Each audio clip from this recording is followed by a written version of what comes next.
guys, and welcome to the Moms and Murder Podcast, a true crime podcast featuring myself, Mandy, and my dear friend, Melissa. Hi, Melissa. Hi, Mandy. How are you?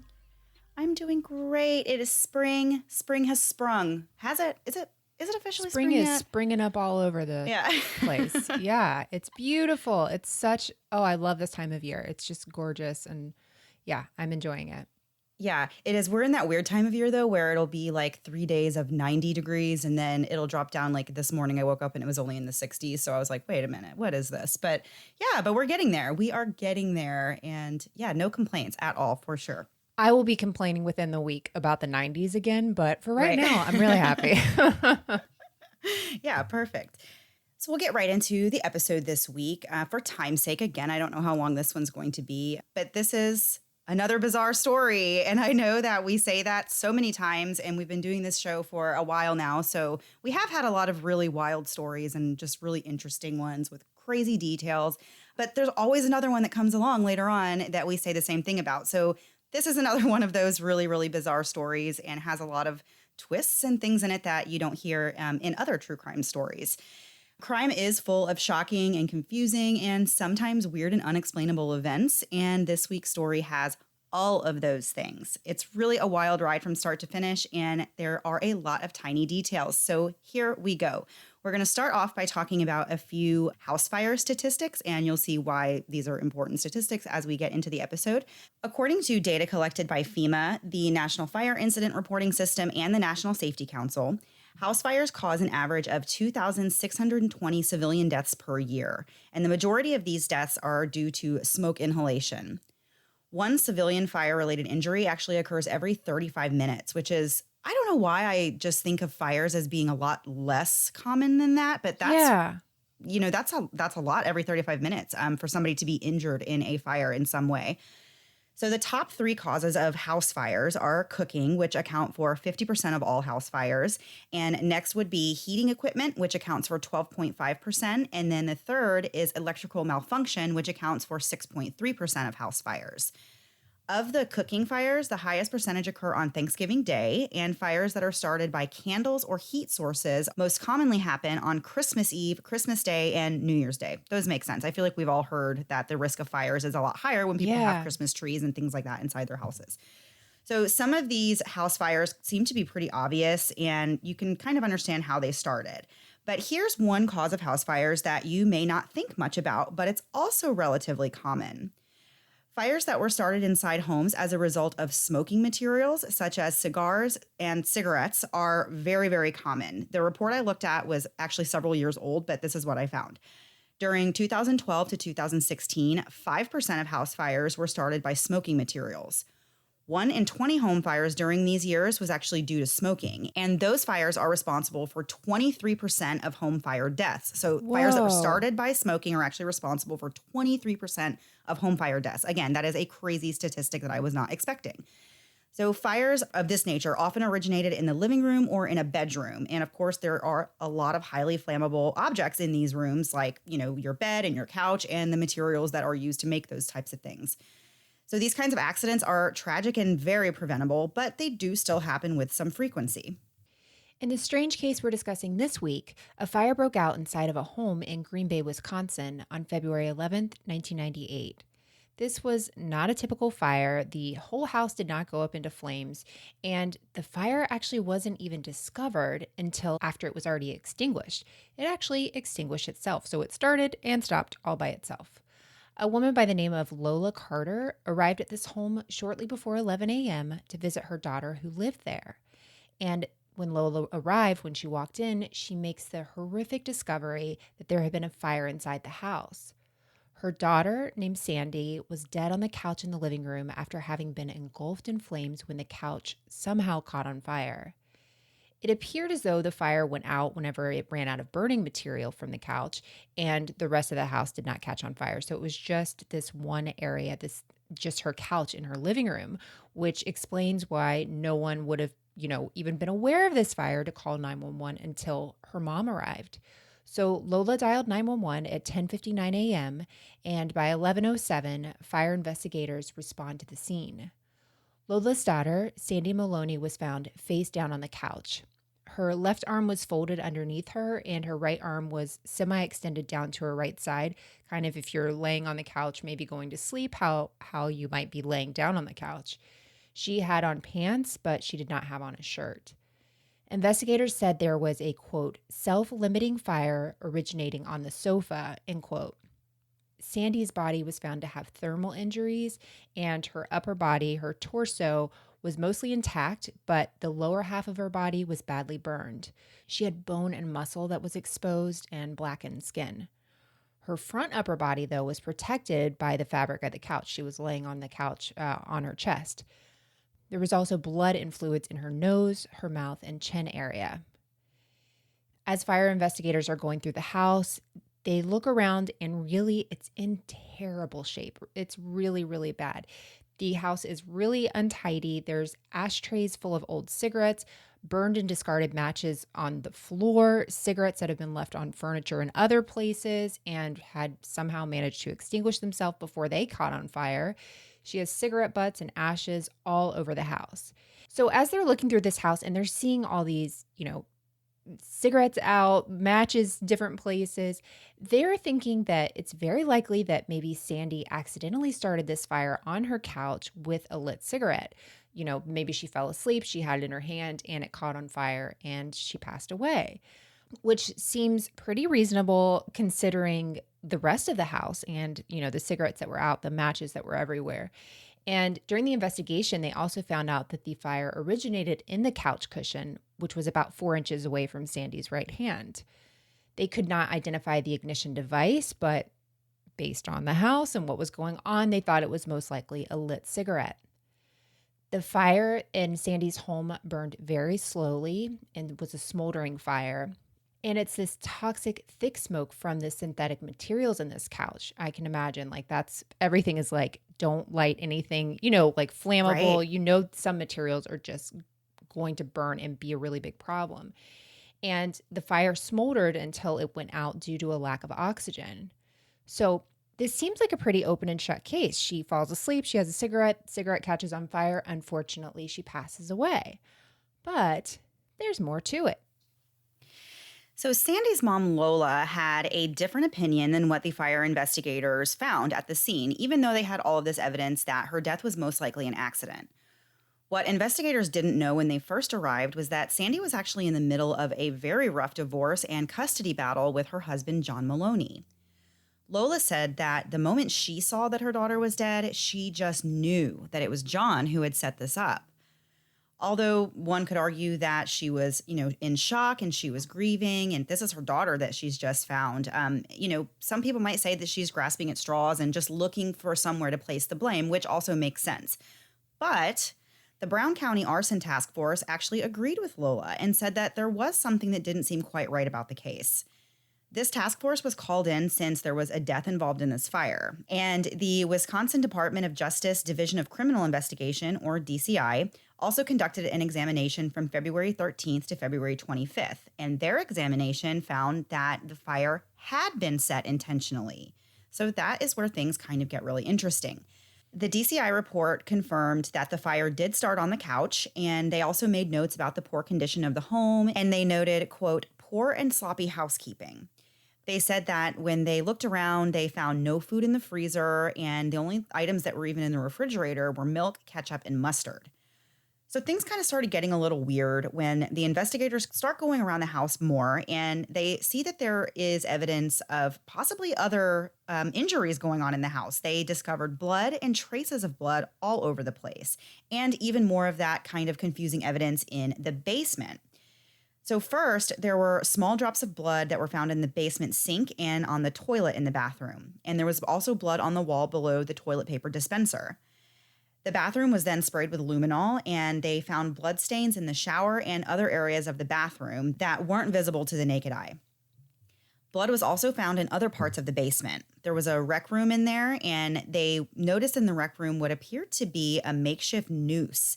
Inside this room, there was actually a coffee table, and it was placed in front of a couch. And on this table, there were 2 VCRs that were stacked on top of each other. And just in front of the VCRs and the table was this extension cord hanging from an electrical conduit on the ceiling. So this raised questions immediately about whether or not Sandy was suicidal. More blood was found in the basement laundry room. They actually found a shirt with blood on the collar and on the back, and they found this in the hamper along with some other bloody clothes in the hamper. Up on the first floor of the house where Sandy's body was found, they found more alarming evidence. There were bloody tissues in the bathroom trash can. There were empty vodka bottles under the bathroom sink. One of them just had a small amount in it, but most of them were just empty bottles. And in the living room, they found a pair of shoes that one of the shoes actually had a shoelace missing. And they later found that shoelace tied around the storm door in the basement, and it was tied from the storm door to an inner door that was nearby. A paper napkin was found twisted up, quote, like a wick, and stuffed into the backrest of the couch. So they start examining the couch and, they're trying to look for any signs that somebody used any kind of material to make sure that this couch went up in flames. Under the heavily burned part of the couch, they found a book of matches. And they also found bloodstains on the couch, which was really weird because they were actually underneath the couch cushions. So it was as if this blood had gotten on the couch and somebody then just flipped the cushion over to hide the stain. No telling how long ago this would have happened, whether it was, Right. recent or if this was an old stain.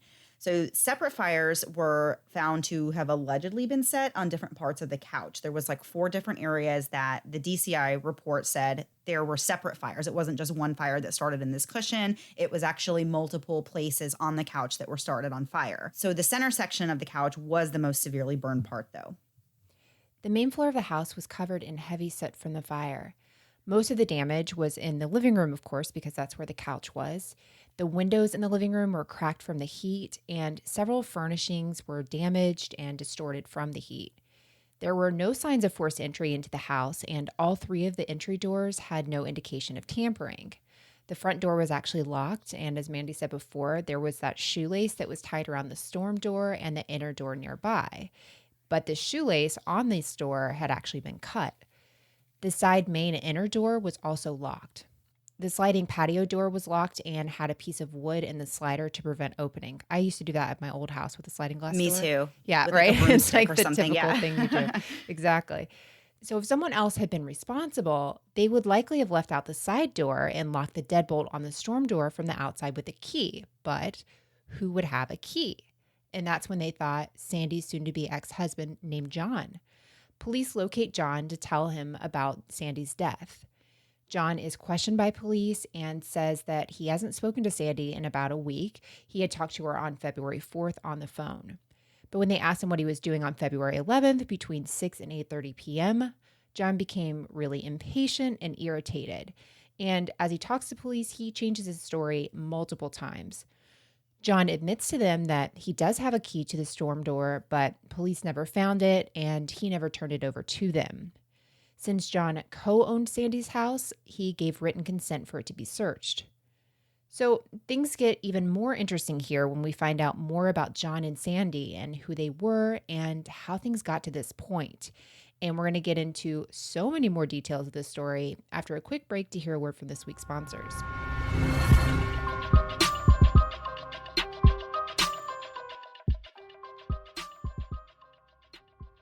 Warmer weather means we're all scurrying from under our hoodies and itching to get outside. But if your lawn has been as neglected as mine has over the winter, I know I have my work cut out for me. Or at least I did, before Sunday Lawn Care. I am not a lawn person. If I'm being totally honest, I thought lawns just needed water and I hoped for rain. My horrendous lawn is living proof that this isn't true. For me, Sunday Lawns is the answer to all my lawn worries. Sunday Lawns is customized lawn care just for you. I simply went to the website and entered my address. From there, Sunday created a free lawn care analysis personalized to my lawn and took care of all the rest. Just a few days later, my first box from Sunday arrived and contained a soil testing kit and iron booster for my deprived lawn. The instructions were super simple. All I had to do was attach a ready-to-use pouch to my hose and spray my yard. In total, it took me about 15 minutes, and now I just wait to watch my lawn transformation. Sunday uses natural ingredients and could not be easier to use. And since it's customized to your lawn, you know you're on the right track to the perfect lawn. Let Sunday take the guesswork out of growing a greener, more beautiful lawn this spring. Visit getsunday.com/moms to get $20 off your custom lawn plan at checkout. That's $20 off your custom plan at getsunday.com/moms. Remember all the way back to 2007? That was the year I got married, back when the Kardashians debuted on TV and the first iPhone came out. Back in 2007, I had any number of ring choices for my wedding, but my husband had about three. Fast forward to 2021, and the Kardashians are ending their run on TV, and we will soon have the iPhone 30. But there are still almost no cool wedding ring options for men. That is, until Manly Bands. Manly Bands has the perfect bands for everyone, and they're made of just about every type of earthly material imaginable, and even a few from outer space. I ordered one for my husband, and the process could not have been easier.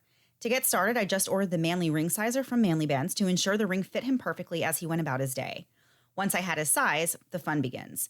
There are so many materials to choose from, like steel, wood, gold, and meteorites. There are also curated collections, like the Jack Daniel's Whiskey Barrel collection. You heard that right. Manly Bands actually has rings made from whiskey barrels. Ultimately, my husband chose the Journeyman, and he absolutely loves the unique design as well as how comfortable it is to wear. And if that's not enough, Manly Bands can help you be even more creative and help customize bands from scratch by choosing the style, material, inlay, sleeve, and finish. Once you've picked the perfect bands, Manly Bands offers shipping for free worldwide, plus a 30-day exchange policy and a free warranty. To order his Manly Band and get 21% off, plus a free silicone ring, go to manlybands.com/moms. That's manlybands.com/moms for 21% off. Manly Bands, the best darn rings, period. And now back to the episode. Before the break, we were talking about Sandy Maloney and how she had been found dead in her house of an apparent fire that originated on her couch. And sadly, she was in the fire and was killed. But as the investigators started digging more into this, it started to seem like maybe this wasn't just the accident that it appeared to be. And they started looking into Sandy's husband, John. So a little backstory on Sandy and John. They met in high school and they were high school sweethearts. They dated all throughout and really had a great relationship.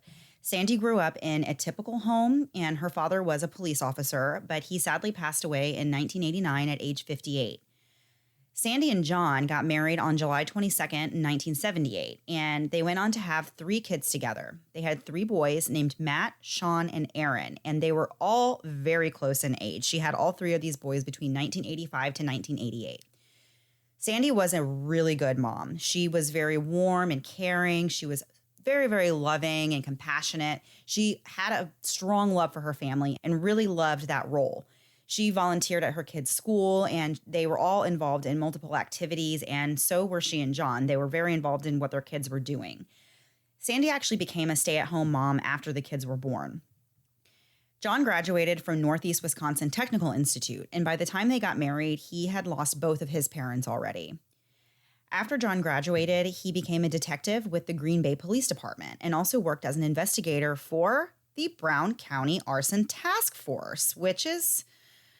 it's just one of the many interesting things that come up in this case. So this is the same task force that has been in Sandy's home now and has looked around and has given their report.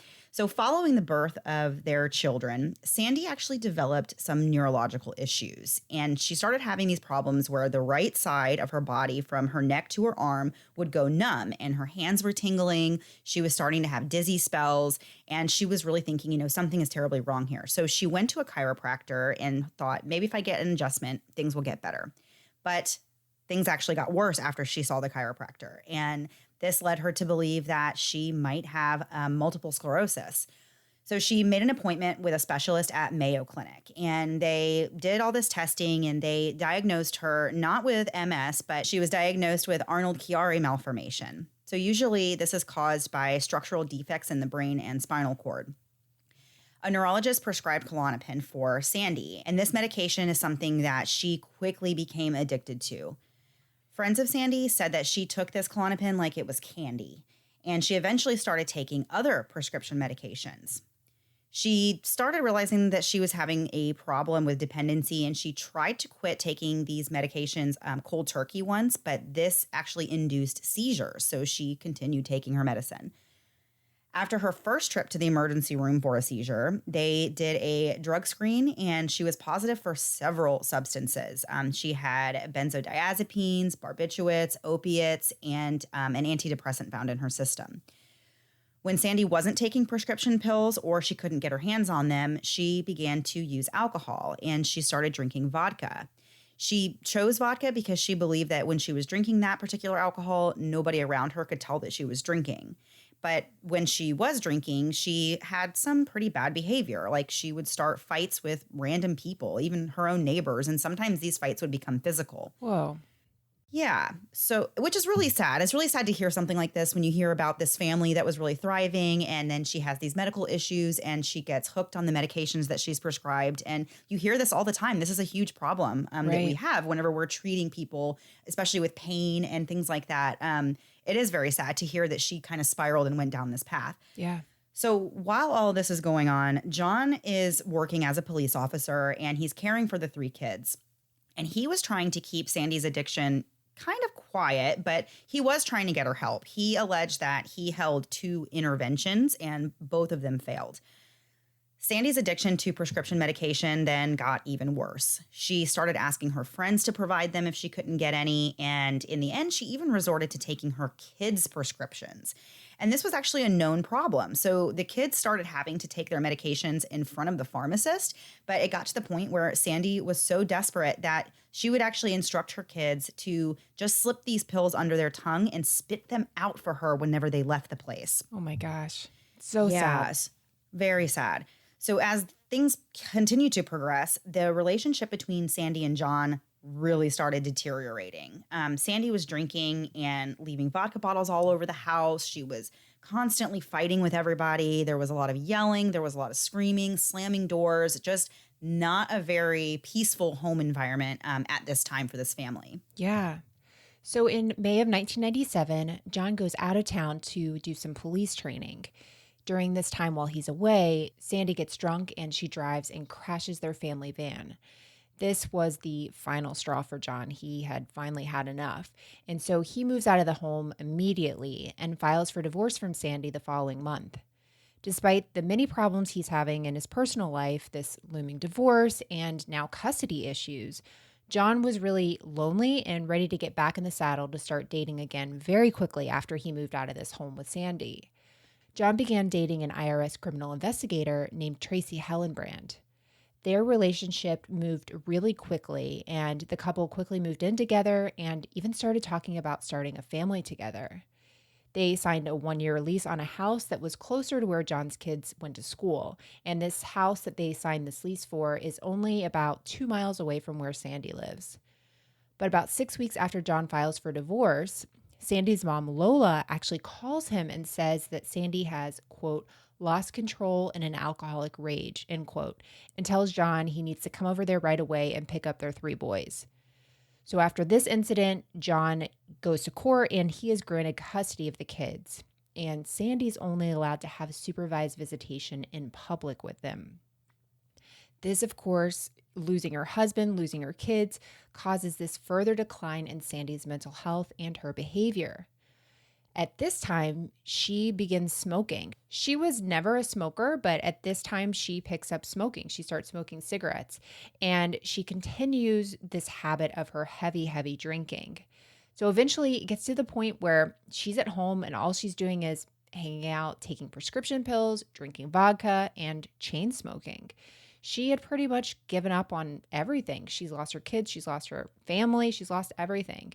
And she would leave these cigarettes on furniture whenever an ashtray was still nearby. She would just put it out on her furniture. And they found out that Sandy had written 5 suicide notes and left them around the house. In these notes, she talks about how upset she is, how depressed she is, and she blames John for throwing away this happy life. She says that he's the reason that everything's fallen apart. So John proceeds with the divorce from Sandy, and on February 10th, 1998, John meets with his attorney. They have this pretrial hearing scheduled for the next day, which is February 11th, and that's the day that Sandy was found dead by her mom. John meets with his lawyer, and they talk about this hearing coming up and what they should expect. Sandy's attorney had filed a motion to withdraw it and wanted to delay these divorce proceedings even further. John's lawyer told him, hey, you might end up having to pay this lady alimony, which would be about $700 a month. And John is really upset about this. He does not want to give her money. He knows how she's living right now, and he just is upset with the idea that he would have to give her money and she's just living her life this way. And he feels like she's just dragging her feet with this divorce and he's ready to move on and start a new chapter of his life. So later that same evening, John and his new girlfriend, Tracy, move into their new house. And John and Sandy's 3 sons were also there with them. They're working at this time to put together the kids' bunk beds. So Tracy gets home late from work, and Tracy and John smoke a cigarette together. And Tracy allegedly at this time, she testifies to this later on, tells John she wants to end their relationship. She's saying, you have all this going on with Sandy. It's all getting too complicated. It's taking too long. I want to be done with this. The day they move into this new house together. Right. Wow. So after this conversation, Tracy says, I want to take a nap. So she takes a nap and lays down until about 7 p.m. The couple had planned to go run some moving related errands after whenever John gets back with his son, Matt. So according to Tracy, John leaves the house at 7:50 p.m. Tracy later says that John comes home about 8:45 p.m., about an hour later, and the two of them go shopping for the next several hours. The next day, John shows up to court for this scheduled pretrial hearing, but Sandy doesn't show up. So the motion she filed to withdraw was denied by the judge, and the final divorce hearing was set for February 20th. It was just before 11 a.m. that morning that Sandy's mom discovers her body. So, as we mentioned earlier, Sandy's mom thinks John has something to do with this right off the bat. And now we can kind of see why, the turmoil and things they were going through in their relationship. But the little details in this case continue to conflict with each other. Shortly after Sandy was found dead, her remains were taken for an autopsy. A medical examiner received Sandy's badly burned body and really wasn't given any context about what's happened. All he was given were these remains and, told to determine the cause of death. So the medical examiner found hemorrhaging in the front of Sandy's neck, bleeding on one eye, and minor injuries, including scalp lacerations. Interestingly, her blood carbon monoxide levels were basically 0, which was really strange because smoke and soot were present in her airway. Her blood alcohol level at the time of death was 0.25%, and her vitreous alcohol level was 0.40%. And this is normal for the vitreous alcohol level to be higher than blood alcohol. So according to this medical examiner, who was Dr. John Tegatz, Sandy's cause of death was not burning or suffocation, but in his opinion, Sandy died from, quote, probable manual strangulation. And he listed her manner of death as a homicide, which is huge whenever you have the medical examiner saying this was a homicide and not an accident. So a funeral was held for Sandy on February 14th, but the investigation into her death was far from being over. Police still had just as many questions really as I do at this point. The initial reports from the Green Bay Fire Department and the Brown County Arson Task Force, which again is the same task force that John Maloney worked for, ruled that the fire was an accident. And as we said before, they felt the evidence of dangerous smoking habits throughout the house proved that the most likely cause of death was from Sandy smoking on her couch. But then, as we also said before, the DCI department concluded that the fire was set intentionally.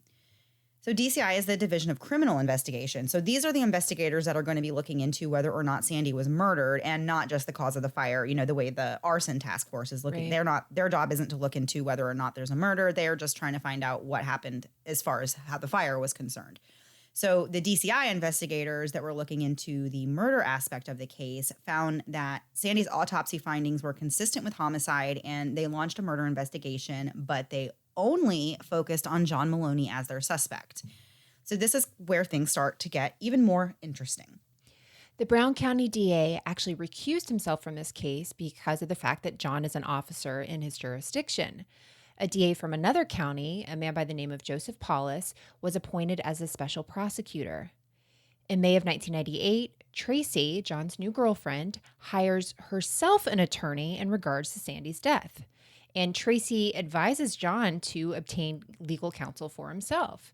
And so he does that. He hires a man by the name of Gerald Boyle, who happened to be the former boss of Tracy's hired attorney. So his attorney, her attorney, they both know each other really well. In June, about a month later, Tracy's attorney works with the DA to come up with a deal. She will be provided complete immunity if she agrees to help police build a case against John. This seems to come out of nowhere. Nowhere. Yeah. Right. And they want her to wear a recording device whenever she's around him. The couple are still together. And so she tries to get him to admit involvement in Sandy's death on these recordings. Well, he denies it. And in July, John and Tracy go to Vegas together for the weekend. During this time, Tracy is recording their conversations. And she asks him over and over again for hours if he killed Sandy. And John keeps saying no. But then John ends up saying that Sandy died from an accidental fall earlier in the morning that day and says that a candle could have started the fire. In these Vegas recordings, John also says that he went to Sandy's house to talk with her about the divorce. He wanted to persuade her to hurry up and just get it over with. So when police hear on these recordings that he admits to going to Sandy's house that day, they believe they have enough to arrest him. On July 29th, 1998, John is taken into custody. He's charged with first-degree murder, arson, and mutilation of a corpse. He quickly files a motion to have these Vegas tapes suppressed from the trial. He says these statements were made involuntarily, and he claimed that the government engaged in outrageous conduct in obtaining these statements and that his right to counsel had been violated. This motion was ultimately denied.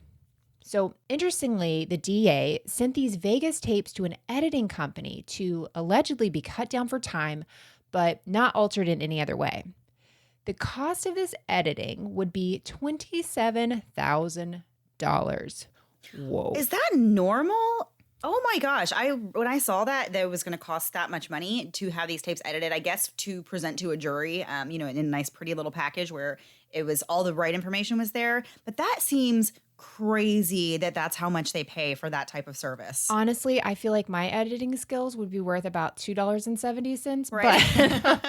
But now I want to look into it because there's some money to be made there. My goodness. I think that's a lot. I'm sure, they have contracts and stuff, but yeah, that seems like a lot of money for what I would think would be a pretty easy thing to do if you're just like, I need this time from this time pulled and this time to be pulled. I could do that in the afternoon. So I'll send him my invoice. So later, he sends a letter to the editing company noting that he had replaced, modified, or added a few new excerpts, and he wanted them included in this final edit. So what we sent you, great, but I have a few more things to add. And the editor leaves a note saying that some of these new clips that he receives are, quote, so short that they seem choppy, end quote. That's because you got to hire a professional editor like me. Right. I can make it kind of choppy.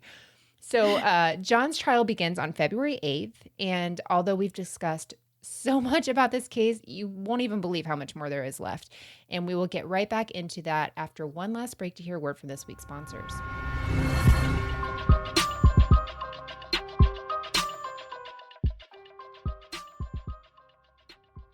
Running out to the store is less than ideal lately. And what's worse than forgetting something on your list? Having to head back out there for multiple trips just to get those everyday items you need around the house. Grove Collaborative wants to help by making shopping for those home essentials simple and convenient. Grove takes all the guesswork out of going green. You can browse their easy-to-use site for literally thousands of home, beauty, and personal care products that you can rest assured knowing are all guaranteed to be good for you, your family, your home, and the planet. Grove is the online marketplace that delivers healthy home, beauty, plus personal care products directly to you. Products like Grove Co's glass straws that make the perfect replacement for the old plastic straws, and the Badger Balm SPF 40 Kids Clear Sports Sunscreen. We're in Florida, and sunscreen is a complete necessity, and I'm so excited to use this for my kids because it doesn't contain all those chemicals that I can't even begin to pronounce like some other brands. Grove saves me so much time by having everything I need all in one easy-to-find place, saving me from having to go to multiple stores or search endlessly online to find all the natural goods I want for myself and my family. Do what we did and join over 2 million households who have trusted Grove Collaborative to make their homes happier and healthier. Plus, with Grove, shipping is fast and free on your first order. Making the switch to natural products has never been easier. For a limited time, when our listeners go to grove.co/mm, you will get to choose a free gift with your first order of $30 or more. But you have to use our special code. Go to grove.co/mm to get your exclusive offer. That's grove.co/mm. I'm a creature of comfort, which means as often as I can, I'll be hanging out in my sweats and my socks. But wouldn't it be great if you could have that same comfortable feeling of sweats, but in a bra? Now you can with Third Love. That's because Third Love designers created their bras to fit you, not the other way around. If you aren't sure where to start with finding a bra, how about the Third Love Fitting Room Quiz? It's the new and improved version of the quiz that we've taken and loved. The Fitting Room Quiz is basically a personal shopper, but for your boobs. The quiz doesn't just focus on size, but breast shape, your current fit issues, plus your personal style, so you can find bras and underwear that are the perfect fit and look for you. Comfort is always number one for me, which is why I'm so excited that Third Love has launched their Lounge by Third Love line. My personal aesthetic is extreme comfort while still looking put together, and Third Love knocks it out of the park with their Lounge line. Third Love knows your one true fit is out there, so right now they're offering our listeners 20% off your first order. Go to thirdlove.com/murder now to find your perfect fitting bra and get 20% off your first purchase. That's thirdlove.com/murder for 20% off today. Hey guys, as you know, I'm someone who loves knowing a little about everything. I love the news, I love entertainment, I love it all. But sometimes I don't have enough time to get all the information, all the little details and the minutia of everyday news because my goodness, it's constantly going.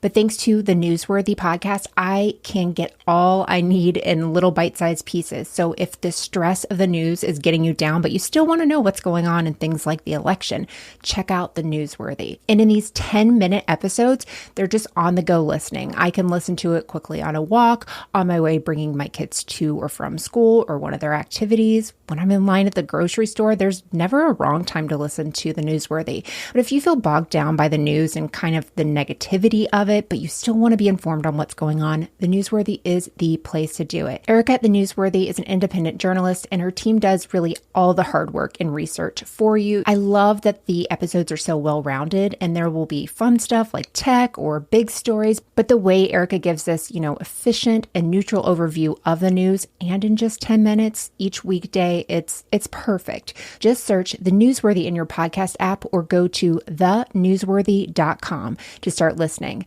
Again, search for the podcast The Newsworthy, 2 words, The Newsworthy, to make staying informed easier and more enjoyable every weekday. And now back to the episode. So back to this wild story. Right before we took the break, we were just about to get into how John was going to trial for the murder of his soon-to-be ex-wife, Sandy Maloney. The prosecution's case was that Sandy was in the way of John's new relationship with Tracy, and he was tired of Sandy dragging out their divorce. And so he was becoming really stressed out. He was in debt, and he was ready to just get all of this over with. Prosecutors allege that John went to Sandy's house between 6 to 8 p.m. that day to make sure that she would be at the court hearing the following morning. And then an argument ensued, and John hit her over the head with a blunt object, and blood got on her shirt. So this is all what the prosecution is alleging in the trial. Right. They said that John then panicked and strangled Sandy by putting his knee on her while she was already on the couch. And they allege that he then removed her shirt that had blood on it and put it in the hamper in the basement. And as we said, Sandy was found without a shirt on. She did have pants on, but did not have a shirt. So they also claim that John then set fire to the couch to hide the evidence. And he was sure to leave behind all these half-smoked cigarettes to make it look like it was an accident. And further, the prosecution alleged that Tracy was going to leave John if his divorce, wasn't complete soon, and that this was a motive for John to commit this murder. John, however, rebuked this entire theory. He said it was pretty preposterous and just straight up impossible. Tracy said that she last saw him at their home at about 7:50 p.m., right before he went to pick up his son from batting practice. And John was home at 8:45, which was just under an hour later. So John basically was saying that there was simply no way he could have done what the prosecution was alleging because he didn't have time to do all of that. He would have had to have driven over to Sandy's house, forced his way inside, had this argument with her, hit her, strangled her, taken off her clothes, and, basically chain smoked a pack of cigarettes in the house while leaving them lit everywhere. He would have had to have poured vodka all over the place, lit the couch on fire, locked all the doors, including the storm door, which, as we said, he did have a key for. But then he would have to do all that and be back home with his son that he picked up from practice by 8:45. So personally, I can see where John is like, hey, how could I have done all this on the time that you said I did? There's just no way. So still, prosecutors allege that the divorce was the driving force behind why John wanted Sandy dead. And they played those Las Vegas recordings that Tracy secretly took for the jury. They also played video footage of the crime scene, including a scan over Tracy's remains on the couch. And this ended up being a really big ordeal in the trial. The video that they showed the jury had 2 different instances where they showed Sandy's body, and the court ruled that the prosecution was allowed to show only one of the scans over her body, but they said that showing this disturbing image a second time was not necessary because it wouldn't show the jury anything that they didn't see the first time. Right. So while they were viewing the part with the first look at Sandy's remains, they accidentally saw the beginning of the second look, but the video was stopped before they could see her remains again completely. And John's attorney jumped on this and said, that wasn't supposed to be allowed. So he actually motioned for a mistrial due to the fact that the jury was, shown parts of this video that they weren't supposed to see. But the court actually denied the motion for the mistrial and said that the second scan over the remains was really the same as the first, so it wouldn't have had any effect on the jury or their decision. But John's attorney kind of kept this in his back pocket for later use. Of course, things like this are what come up on appeal and all that. Yeah. So his attorney said, we didn't get it this time, but we're going to use this again. Right. The defense has several witnesses that testify for them.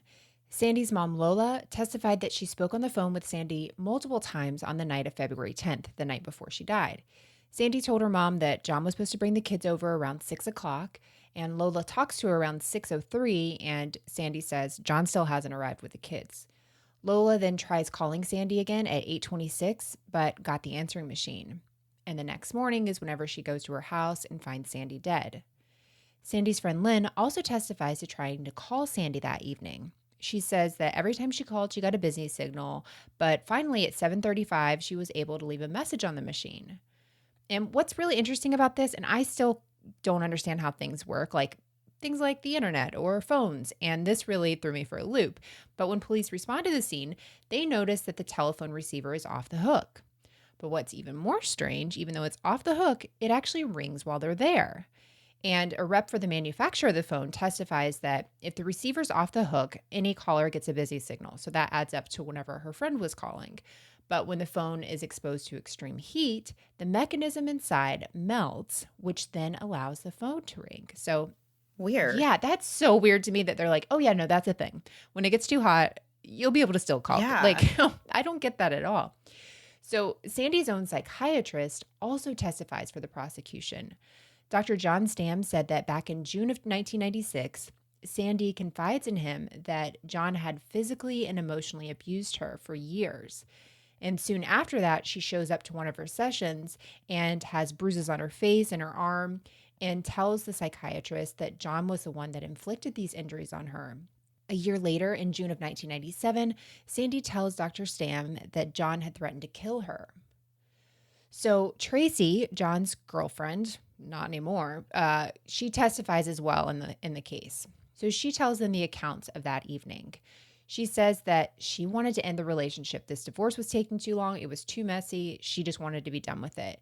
And after that conversation, he leaves at 7:52 to go pick up his son, and he gets back at 8:45. I'd be interested to know what that map is. What is that time between that house and that? Would that make sense that it took him so long? So she said that after he returned home with his son, they go shopping, but when they go back home, John is acting really weird and he's pacing back and forth in the house, and she just thought it was really bizarre.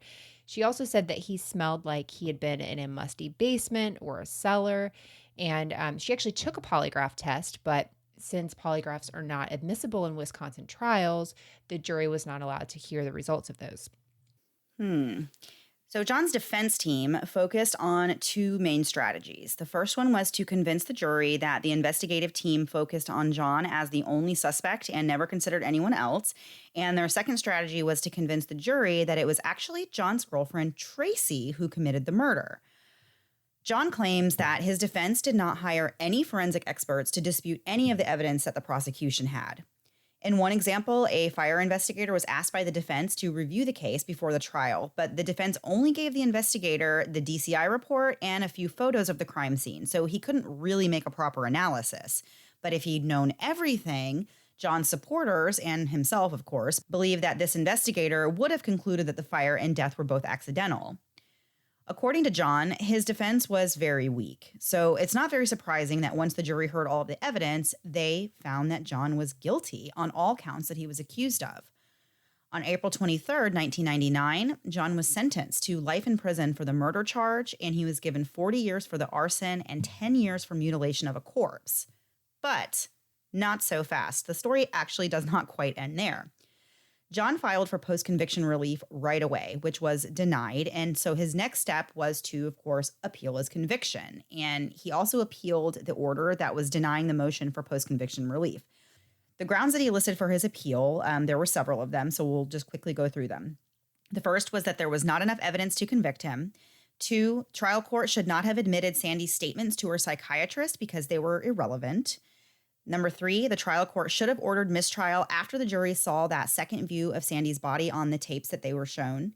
Number 4, the court should have given John the chance to question Tracy about the circumstances of her polygraph. 5, the court should have given the Fallis in Uno jury instruction. And 6, the government engaged in misconduct. So the court took their time, but they did respond in September of 2000. And they found that, number 1, there was enough evidence to convict John. Number 2, prior threats and abuse are absolutely relevant in a homicide case. So they were saying that the psychiatrist's testimony was definitely admissible. Right. I don't know how they were thinking they were going to appeal on that. That one, because, yeah. It's obviously, So number 3, the jury being shown the second scan of the body was no different than showing the first, which is what the first judge said. Number 4, the court was in the right to not allow the jury to hear about Tracy's polygraph. Number 5, the jury did not need that special instruction. And number 6, the government did not engage in any misconduct. The court then reaffirmed his conviction and his sentence. So at this point, John hires new lawyers. They file another motion for post-conviction relief, and this is also denied. They appeal to the Court of Appeals on grounds of ineffective counsel. He says that his counsel should have done more. They should have challenged that admissibility of the Vegas recordings, and they said it was against Wisconsin's electronic surveillance control law. In June of 2004, that appeal was denied. But John and his team kept trying. They alleged that certain officers and investigators involved in the case were biased against John. John eventually appealed to the Wisconsin Supreme Court, but even they affirmed his conviction and sentence. So, since John has been convicted and behind bars, a lot more information has come out that really makes you question even more what happened. In 2002, nearly 3 years after John was found guilty, it came out that special prosecutor they used, Paulus, lost the primary for re-election after it came out that he engaged in sexual misconduct in his office. Paulus could not find a job, so the defense attorney that had represented John in his trial hired Paulus as a partner at his firm. In 2004, Paulus was convicted of 22 counts of bribery and tax evasion. He pleaded guilty to taking $48,000 to fix 22 cases from June of 1998 to June of 2000. Wow. I know. Okay, so 22 cases. Let's just look at the math on that. What is he taking, like $2,000 per case to do this? Isn't that insane that you would literally ruin somebody's life, change everything for $2,000 multiple times? That blows my mind. That truly blows my mind. So he is sentenced to just 5 years in prison for all of that, for fixing 22 cases. I don't understand. I don't understand at all. So obviously, based on this, there are fears that Paulus botched John Maloney's investigation. John believes that Paulus wanted to convict a police officer to make himself look good and eventually run for attorney general. I actually get that line of thinking. That makes a lot of sense to me. Yeah. So in March of 2004, Wisconsin Department of Justice launched an independent investigation. Almost a year later, they released a report confirming that Sandy was murdered. But it's kind of odd because 2 years earlier in 2002, a forensic pathologist named Dr. James Dibden conducted a review into Sandy's death, and he concluded the previous conclusion that Sandy died by strangulation, quote, could not be sustained, end quote, because number one, the hemorrhaging in her neck, which was quite small according to this doctor, and the bleeding in her eyelid were not from physical assault. They were from rigor mortis. She was face down, so the blood pooled down there. He also said that the damage to Sandy's skin and body made it impossible to adequately examine and determine where these marks and hemorrhages were coming from. She's burned. How do you even see this? Right. Yeah. And they also said that the ceiling above her was burned and it was like actually falling, like parts of the ceiling were falling onto her. And so Oh that my was also part of gosh. it. Like they don't know where these minor injuries and scrapes came from. It could have come from anything inside the house. Wow. Yeah. And as we mentioned before, Sandy had a negative carbon monoxide level, which Dr. Dibdin said meant that she was dead before the fire. He noted that Sandy's vitreous alcohol level was 0.40%, as we mentioned before, and this is potentially a lethal alcohol level. High alcohol doesn't always kill someone immediately, but it induces an irreversible coma. The body can still process the alcohol while the person is still alive. So the theory was that Sandy could have become so intoxicated that she reached that lethal level and that she lost consciousness while smoking a cigarette, which then falls on the couch and starts the fire, all while she's in this alcohol-induced coma. This theory is supported by the fact that there was smoke and soot in her airway, indicating that she was still breathing during the fire, so she wasn't dead when it started. However, her body would continue to process the carbon monoxide for as long as her heart was beating and she was breathing.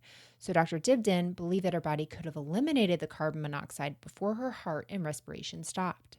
He said she could have died from either a combination of alcohol and carbon monoxide poisoning or from the alcohol alone.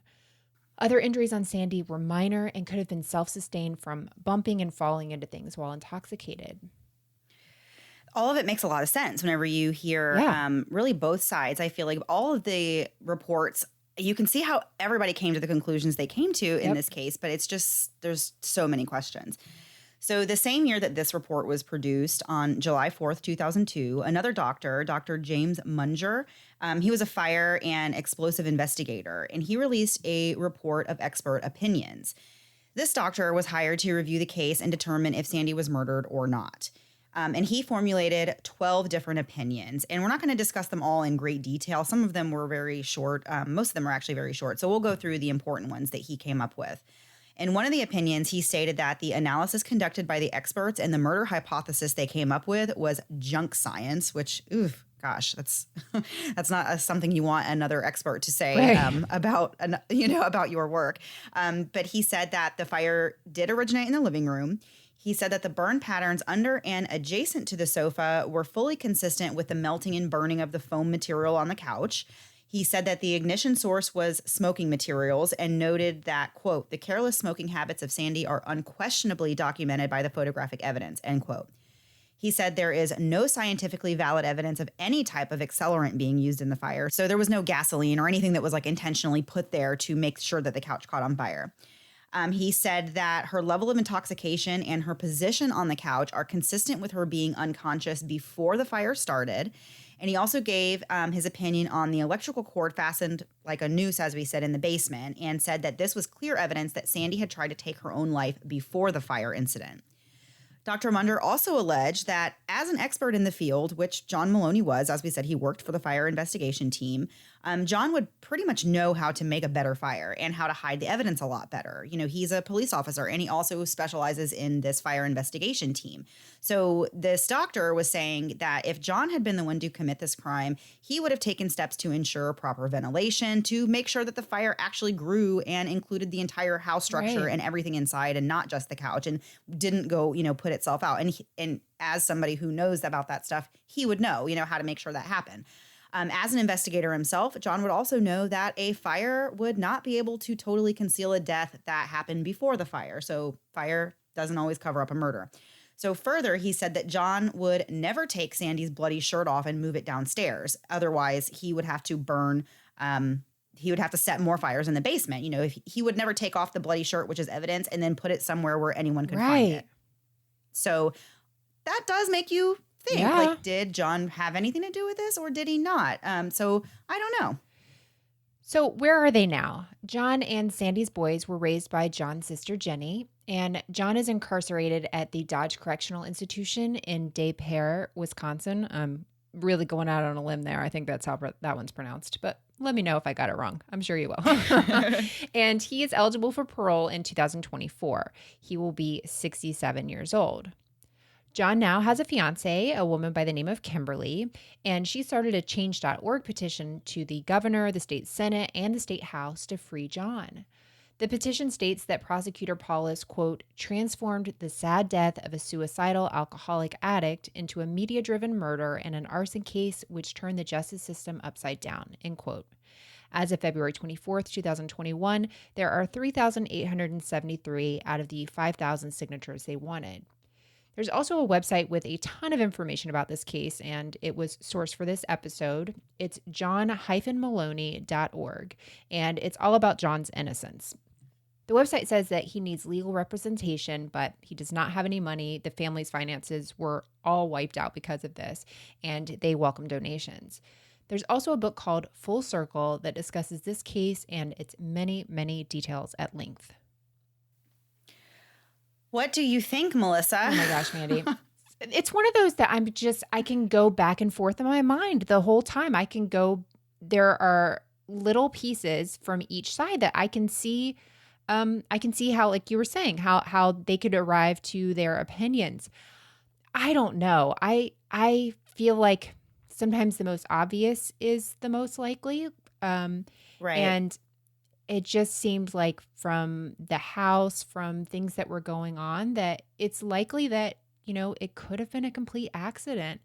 And I kind of feel like I'd want to know even more before giving an official opinion, but I kind of am leaning that way, where I think it could have been a complete accident. But I say that knowing that, like, her family believes that that's not the case. So I don't want to, I don't want to be insensitive to what they feel, but there's a possibility that an innocent person is in jail. Yeah, no, I totally agree with you on that. And it is hard because you don't want to offend the family, or, if they feel strongly the other direction, you don't want to discredit their feelings and their thoughts on the matter. But like you said, I feel like in this case, given the history, I kind of am thinking it just happened at a really unfortunate time when they were in the middle of this divorce. And we talk about that all the time, about how that would be like something that would happen to me. Like, somebody I know will die and it will just be the weirdest circumstances and it will look like I did it. And like, it's that kind of stuff happens though, where it's almost like a coincidental thing, but it's like there's so much to it that like it could point to somebody being guilty. But in this case, I think the most likely thing that happened was basically what we said at the end here, that she drank and sadly, it was an accident. She accidentally lit the couch on fire. And it's just a really sad case, a really sad story, and really sad for John if that is the truth and he has spent time in jail. He is, as we said, going to be eligible for parole soon. But it breaks my heart thinking about people who are innocent that have spent, so many years in prison. Oh, yeah. We know it happens. Yeah. So this is. Yeah. So this is just one of those stories, though, that, it really does make you think and think about the way that our justice system works and the way we handle these kind of things. But I think that some of the information that came out about the special prosecutor after the fact, it doesn't really look good for them.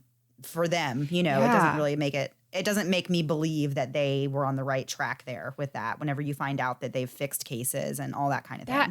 That really, truly blows my mind, how quickly somebody would, for so little money. Not that there should be a number, like a dollar amount where it's like, okay, you should fix a case for $100,000. Yeah, do it. But if they paid over $200,000 for editing, and this guy's getting $2,000 to fix a case, I don't understand it. The math does not make sense on that. I want to read more about it. I definitely want to check out the website a little bit more. And I don't know. I have a lot of questions still. I think I still have a lot of questions. But this was a really a terrible story. But there's nowhere to go from there. I don't know what to say. No, I know. All right, so then I think this is a good time to move into our last thing before we go for the week. And this week we're going to do just a fun little one where what did you call it, Melissa? Superlatives. I think we may have done something similar to this once before. Me too. But somebody suggested this and I thought it was fun. So hopefully it's fun. I have a few questions. We're going to ask each other, like, which one of us is most likely to yada, yada, yada. And then we'll kind of go from there and see what we think. So Melissa, do you want to go first? Ooh, okay. Yes, I will. Okay. Mandy, who of us is the most likely to, I'll start easy, get lost? I'm going to say that's you. hurtful, but yes, absolutely. I won't even go like, even if I am somewhere where I'm like pretty sure where I know where I'm going, I have to go back the exact same way. I can't, don't give me a shortcut. It's not going to help me. I Oh, don't know no. where I'm going. I will go the long way every single time. And I don't like making left-hand turns. So with the amount of circles I will go in to not make a left-hand turn, it's like I've been driving for more than half my life and I'm still like not confident in not having a green arrow. So, Yeah, yeah. No, I have a pretty good sense of direction. And if I've been somewhere once, I will just remember how to get there, oh forever. no. I don't have to keep looking up directions and all that. But I do have the same thing, like you said, like if I go down a street and there's like a detour and they like send me off, then I start panicking. If I have to go a different way and like I don't have a choice and I wasn't prepared for that, then I start getting a little, I feeling like I have no idea what's going on or where I am. And that's when Imagine I have that to break all out the my time. GPS. Yeah. That's me. Okay. All right. So here's my first one. Who of us is the most likely to accidentally walk into a glass door? Ooh, is it rude to say you? No, I think it is me. Yeah. I've actually done it several times, just over my life. I've done it as a kid. I've done it a couple times as an adult, and there is honestly nothing worse than walking into a door that you thought was open. My Yeah. grandmother always, she's very clean and like her windows are always spotless and she doesn't have any pets. And like, see, at my house, I don't do it because I can see the fingerprints of my kids' hands all over the door. Yeah. So I know that it's closed. But I've done it at my grandmother's house several times because it looks like the door is wide open. The glass is so clean and no scratches and just clear. And I Right. do it all the time. Yeah. So I would I say get that's it. me. If it makes you feel better, I can never judge how high something is above me. So even at 37 years later, I don't remember how tall I am. And I'm forever standing up and just knocking myself in the head with things that like I should know by now that, I can't fit my head under things. Yeah. Nope. I get real cocky. I act like a little 5'2" tiny little thing and stand up and knock myself out. All right, Mandy, my next one is, okay, well, I know the answer to this already. Who is the most likely to get into a van with the promise of puppies? I mean, this is obvious. It's obviously me. Yeah, obviously you. I would call and report them. So Right. that's my country. I can't even imagine how quickly we would see a van full of puppies and you would like be in there, slam the door shut. They'd have you in cuffs and you'd be like, Yeah. where are the puppies? Where are the puppies? I Let me see 'em." totally would. I know. So yeah, so this habit of just going with strangers who have animals, it's a thing that people in my family have done. That's actually how my mom got one of the dogs that she has. So I was really young. My sister was very young, and my aunt was in town with my cousins, and we were all outside in the neighborhood playing. And the ice cream truck came by, and we always used to get ice cream from this ice cream truck. But on this day, the guy said, "Hey, I have this litter of puppies. Do you kids want to come see?" Well, we all went with this man because we knew the ice cream man that always came by. And thankfully, there really was puppies. And that is how my mom got one of the dogs that my sister Hold on. was her dog kind of growing up. But yeah, it was from going with a stranger who said they had puppies, and they actually did. What on earth? That sounds like the most here's how you get murdered plot I've ever heard. To go with the ice cream man? 100%. Yeah. Oh my gosh. I had an uncle that used to be an ice cream man. That is one of the worst humans that I've ever met in my entire life. I would not even buy ice cream from that guy. Not all ice cream men, but no. Right. Oh my gosh, that's terrifying. Well, I'm glad you got the dog, I guess. And you're alive. Yeah. More importantly. All right, I think you're next. What do you got? Which one of us is the most likely to work as a Walmart greeter when we retire? You, 100%, not me. What? No. What? No, that's totally not me. Walmart is like the most hated place on the planet for me. There's no way I'm working there as a greeter or any other way. I don't even like to go there as a shopper. I'm sorry. You think I want to greet people? But you're so friendly. I think you would be like the best. I think you would be the best Walmart greeter. Yeah, but I would hate the entire experience. It would be horrific for me. I would do so well. They would ask me to come on weekends. And then because I can't say no, I would also do weekends. And next thing you know, I'm working there 24/7, living at Walmart in one of their tents that are popped up and just greeting people. Oh my gosh. I think I'm getting hives. That is making me so anxious. I feel like now having to tell myself, please don't ever become a Walmart greeter. I love them. I think they're so great, but no, absolutely not. But I hate this. This is terrible. Okay. Here's my next one, or my last one. I don't know. So, Mandy, which one of us is most likely to accidentally become a meme? Oh, probably me. Yeah. Probably me, because you are not an internet risk taker the way that I can be sometimes. And so I feel like I am definitely more likely to say something that would get turned into a meme or I don't know. I don't really mostly post meant my dumb face. Like I make very weird, like I can see myself getting hit in the face with a ball and that being a meme, those kind of things. But you're right. I think we could both be for different reasons. Me because of terrible luck. You because of things you say. Right. That is 100% accurate. Okay. All right. This one is kind of along the same lines. And this will be my last one too. It'll be a good place to end it. So which one of us is most likely to stay up late arguing with internet trolls? 100% you. I have only gotten onto like one person in my entire life. Like it was about food allergies. Somebody saying like, if you have a food allergy, you should just die. Basically, they were just like, it doesn't matter. That's how things are weeded out. My son has food allergies, and that's the only time I've gone after somebody on the internet. And not even, I was like, how dare you? And that was where I ended. But you, 100%, you would, I would be terrified to get into I would troll. I've had to learn to really rein it in. I would for sure be the most likely to, between the two of us to do that. Well, I think based on experience, like this isn't even who's the most likely. It's who has done this. Right. Oh. Yeah. I don't do it now. And the internet is a very scary place now. So I don't even, I don't go and argue with anybody online because no matter what you do, you're always wrong. And it just turns into a whole thing. I'm good with that. I know I'm wrong with everything. So I'm, okay. Yeah. I just post pictures of my dog and funny things I see. And that's pretty much all. That's the extent of my social media life anymore because, All right, Melissa. So I think that was good this week, and we've done plenty of damage here with the end of our of the episode with the last thing before we go. Now that we've both kind of, they were pretty friendly. I kept my questions nice enough so that we wouldn't have to point fingers at each other for like actual terrible things. You know what I'm saying? I love it. I love just letting you go. Yep. Truly my favorite thing. My favorite pastime. I know. You do that to me very often. Okay. All right. So we're going to get out of here and we will see you guys back next week. Same time, same place, new story. Have a great week. Bye.